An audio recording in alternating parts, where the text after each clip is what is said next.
Hi, I'm Bob Dixon. Welcome to the Leader's Edge Hot Takes edition of the Five Eagles Insight Podcast. For over 3 decades, I served in the military as an engineer and as a strategist, and I learned a few things about leadership. We know that it goes beyond theory. It's about real-world application. So in this series, sponsored by Five Eagles Leadership, we feature industry leaders and share their leadership journeys with you. My mission's simple. It's to help you become the best leader you can be. Now, if that sounds like something you're interested in, make sure you hit the subscribe button so you never miss an episode. If you'd like to be considered as a guest in upcoming episodes, please go to 5eaglesleadership.com/interview and apply today. Now, let's get started.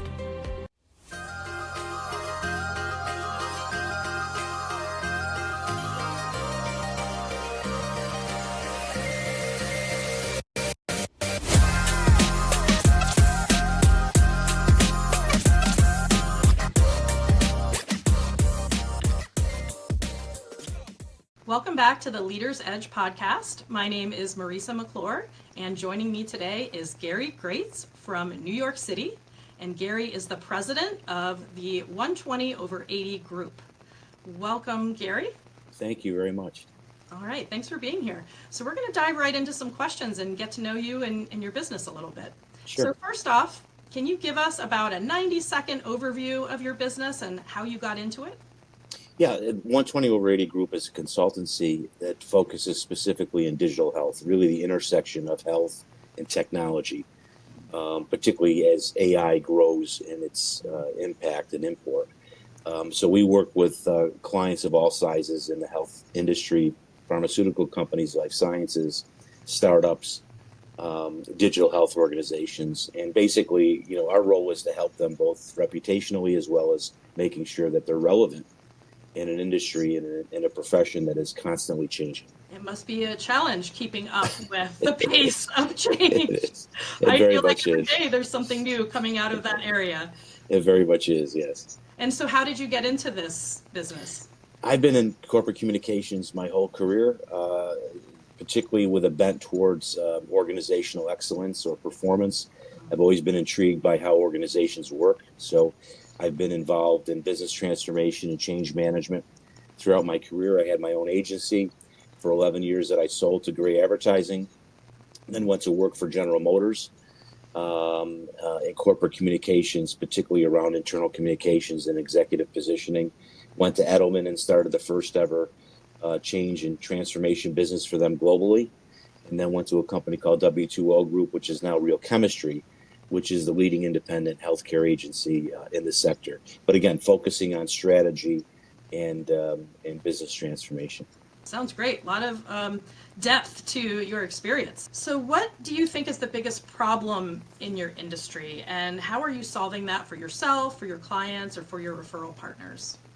It's a great question. I think there's a couple of things, Marissa. I think number one, what we're understanding about change and transformation, it's that it's not necessarily, pushback by employees or the workforce. It's the lack of defining what the change is. And as you just pointed out a moment ago, as companies continually face upheaval in their markets due to technology, due to different types of expectations by customers and consumers, and in the healthcare industry, patients and physicians, it becomes much more difficult to say this is exactly how we need to change our organization. So there's a frustration on the part of the workforce in terms of, what do you really want me to do? And I think on our end, on the professionals' end, we can't have a cookie cutter approach to transformation. It's got to be customized. It's got to be a part of how we sense make what's happening in the situation and in the landscape. And we've got to be able to pivot almost daily to make sure that we're delivering, what the organization needs. It's not a one size fits all. It's not a cookie cutter. It's not 7 steps to heaven. None of that stuff. Yeah, and I was thinking you're probably setting out some pretty long range plans, but like you said, one of my favorite sayings from the military, I served in the Navy for a while, Yeah. is no plan survives first contact with the enemy. So whatever long-term planning you set out, you're going to be making changes along the way. That's just inevitable, especially, like you said, in this particular industry, like working in healthcare, working with technology and all the change that comes along with that. Yeah, I mean, Mike Tyson, the boxer, I think said it best. He said basically what you said. Everybody has a strategy until they get punched in the face, Yeah, right? I've And I heard think that. that's, yeah. I mean, I think that's so apt for how you look at things today. You've got to be very, very, um, I think, flexible in how you Yes. approach your situation. And I think the other thing is we've always in communications and in transformation, we've always looked at telling people where we're going. We never really start with where they are. Mm, And we have to allow people to understand where they are first before they can move forward, because there's no believability if you mhm. do it the former way. Yeah, no, that makes sense to me. Yeah. So, what is your ideal client, and what are the major outcomes they can expect from working with you? I think the ideal client is one who's a partner. That's my biggest definition, is as somebody who is going to engage with you, allow you in, Mm, share information, brainstorm, be open minded mm, about things, treat you like a real colleague, because that's the only way you're going to attack things, right? If there's an arm's length approach, if you're not being given the full information, if you're not being allowed in certain meetings, you can't really do your job. And so I think the best partner is the best client is a partner. And I think the outcomes are what you and that client decide the outcomes to be. mm-hmm.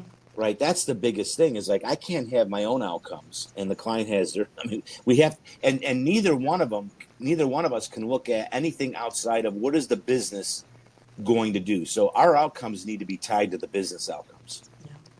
There's no communications out. I hate when I hear, well, the communication, in communications we did this. Yeah, but the company went bankrupt. I mean, it doesn't matter that we did this or this. It doesn't really, right? The patient died, but the operation was a success. It doesn't work, right? I've worked in a lot of different areas, and I think what's consistent across is the importance of those collaborative relationships, having the right amount of transparency so that everyone kind of knows what's expected and where we're headed. And you mentioned basic receptivity to change, which I think is so important, especially when you're talking about some of the changes and developments that you're dealing with in that industry. So Sure. yeah, Yep. those are all some really great, consistent things that are needed across a lot of different businesses. That's correct. Yes. Yep. Yeah. So what makes you and your team unique in how you help your clients achieve some of the outcomes you talked about? I think the biggest thing for us is when we walk into a situation, I think we have a very strong point of view about what to look for. So we don't make any early pronunciations or prescriptions or anything like that.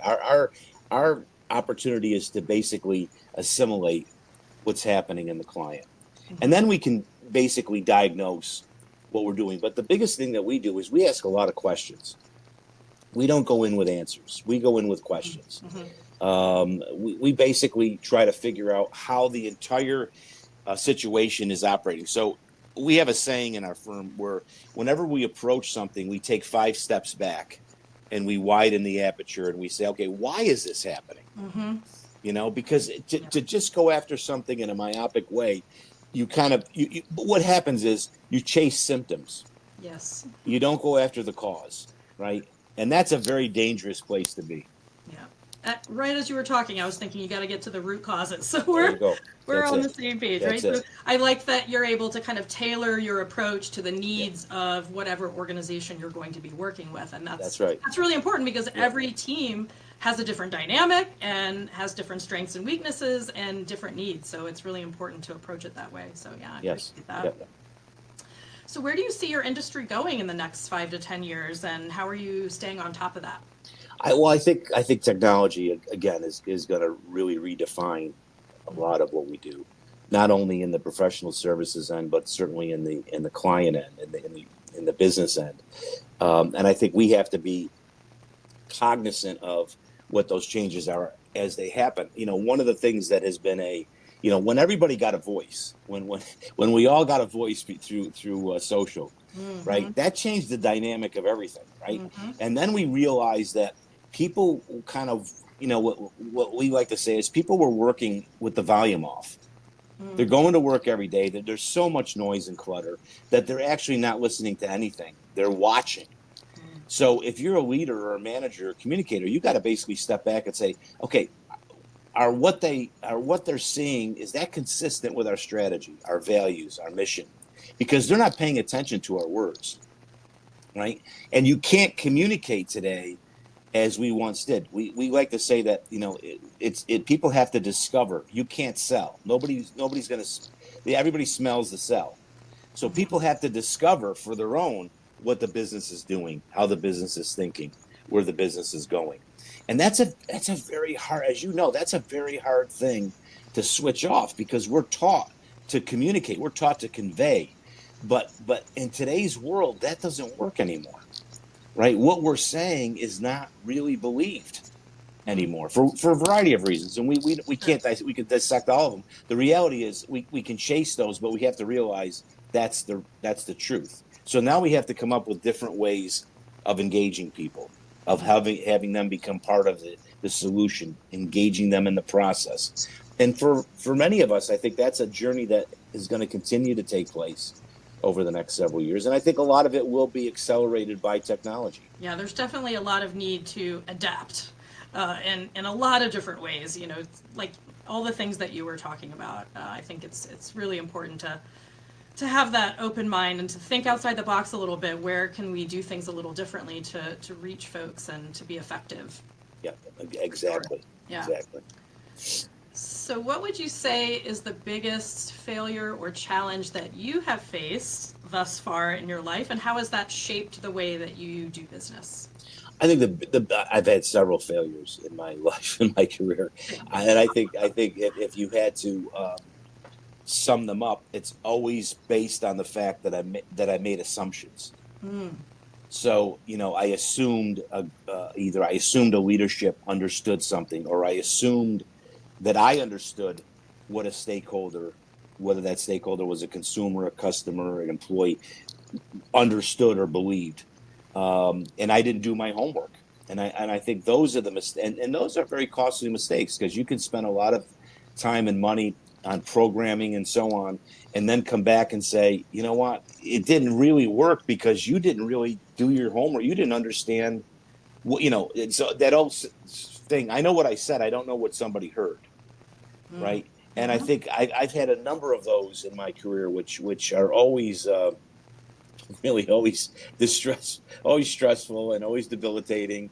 But I hope that I can rebound from that Mm-hmm. and do my homework and get smarter at what I'm trying to accomplish. What am I really trying to solve? And when I look at the stakeholders that I'm trying to work with to get there, do I know enough? Mm, How many company statements really understand their workforce? mm-hmm. Right? That they're communicating to a workforce that doesn't exist.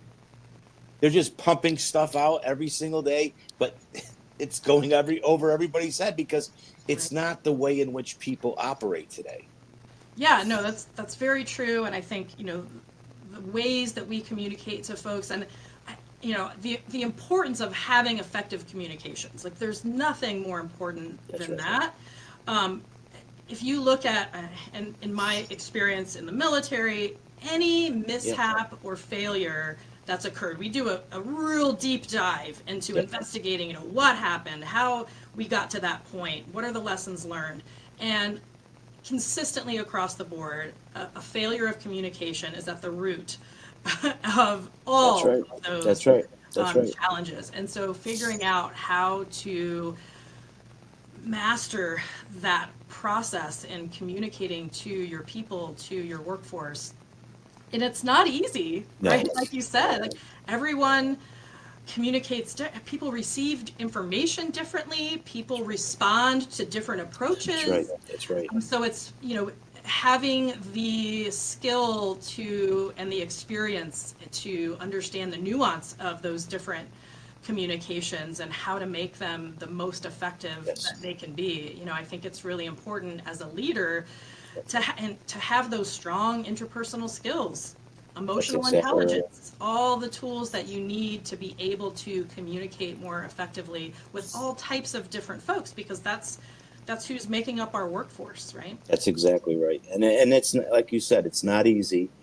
And in a world in which everybody is expecting results immediately, sometimes you kind of you take some steps that aren't smart, and we've all done that. Things like culture change, that's a long game. It doesn't happen overnight. No, You have no, to no, be consistent no. and you have to be patient, and that's Yep, hard. It's that's really hard exactly right. sometimes. That's Yeah, exactly because you right. want to see those results instantly, right? You want to see Every the leader effort start to CEO pay off. wants it tomorrow. Yeah, because they're Absolutely. tying it to their tenure. Yes, absolutely. And it's not. These are embedded and ingrained ways of working Hmm. that have to be basically readjusted. Yeah, it does take a lot of effort, Takes time. and Yeah, it's helpful to have some support with that that's right. process. And That's there right. are experts out there that are available to help with that. So That's yeah, exactly right. it's great point. Okay, so what is your next area of growth, whether for you or for your business? I think our biggest area of growth right now is in the AI Mm, technology space, and not the way it's being positioned or conveyed today. I think it's more of um, looking at it holistically and seeing where it can be kind of placed. Like, for example, I heard recently, how is it going to work in the medical field? Our health field, is it going to mm-hmm, be able to identify in the cancer field different types of mm-hmm, cancers and tumors and things of that nature? Will it be able to identify areas around vaccines that make it easier mm-hmm, to actually put together some type of a formula for that? I think we're looking at it more that way. And then what does that look like from a business perspective? How are companies going to basically commercialize this information and this type of technological push? And that's going to be a huge change, because the organization, look, we're in the middle of transforming companies from analog to digital, right? So the digitization of marketing and sales and operating models, that's happening as we speak, and we're mm-hmm. involved in a number of those assignments right now, and that's a big thing. I mean, that's a mindset shift, Yeah. right? That's a how I take in knowledge, how I share knowledge, what I'm looking to do in terms of bringing my colleagues in and building communities of interest. That's huge. But the next level of that, in terms of how technology is going to impact portfolios and products and services and valuation, that's I mean, that's mind-boggling, Mm-hmm. and I Yeah. think that we're just on the cusp of that. Yes, I think it's going to be an interesting way forward Absolutely. here as we Yeah. continue to move through. Exactly. Because I've heard some of the discussions around some of the things you were just talking Yeah. about, and it's Yeah. definitely on the forefront right now, and issues that are being discussed and developed. And I think it's definitely going to be an interesting time to see how that continues to evolve. Agreed. Agreed. Yeah, great. So we like to kind of end with a fun question. So if you could have lunch with one person, dead or alive, who would that be and why? Oh my God. For me, it would be, and again, it's not even from a religious standpoint, but probably Jesus Christ, in Mm, terms of, one of the most if not the influential person that, I believe in terms of mm-hmm, the impact on society and so on. mm-hmm. And that would be, and then if I can give you a secondary one, I'll give you a Please. secondary, would be Muhammad Ali. Oh, okay. So that's it. So it's a kind of a dichotomy here: a boxer Yeah, and a preacher. But that would be my but two. both very influential. Both And very influential. yes, Exactly. yes, Exactly. awesome, great. So, what is the best way for people to contact you if they want to work with you or maybe discuss a referral partnership? How do they find out more about your I company? think very easily my they can email me Okay. at Grates, so GGRATES at or let me go back. Let me give you my other email. It's Okay. Gary, Gary at 12080 group.com. So that's Gary at 12080group.com, nothing in between. Okay. And then, and follow me on LinkedIn. I mean, I'm on LinkedIn, I'm on X. LinkedIn, I'm on, I think it's Gary F. Grates, one word. Okay. But I write a lot, Marissa, just as an aside, I usually write a lot in terms of transformation, change in the profession and so on. So if you're interested in some of that stuff, and you don't have to agree with it, but it might trigger some thinking along those lines. So those are two areas. Yeah, great. And I checked out your LinkedIn. There's definitely some interesting things to check Oh, thank out. you. So recommend folks to go over and find that on Fantastic. LinkedIn. So, great. Well, Gary, thanks so much for being here today and Thank talking you. about your business and kind of where we're headed with all this It's been great. technological advancement. It's very exciting time to work in the industry that you're working in. So It's been great. Thank you so much. I really right. appreciate it, Marissa. Great. Thanks for being here. Hey, thanks for tuning in to the Leader's Edge Hot Take Series. I hope you found today's insight meaningful, valuable, and that you're ready to put them into action. Now, if you enjoyed the episode and want to keep improving your leaderships, be sure to subscribe so you don't miss out on any future episodes. I post new content every week, packed with strategies, tips, and real-life examples to help you lead with impact. Now, remember, great leadership isn't just about guiding others, it's about continuously growing yourself. If you'd like to be considered as a guest for upcoming episodes, please go to 5eaglesleadership.com/interview to apply today. Keep pushing, keep learning, and I'll see you in the next episode. Be awesome.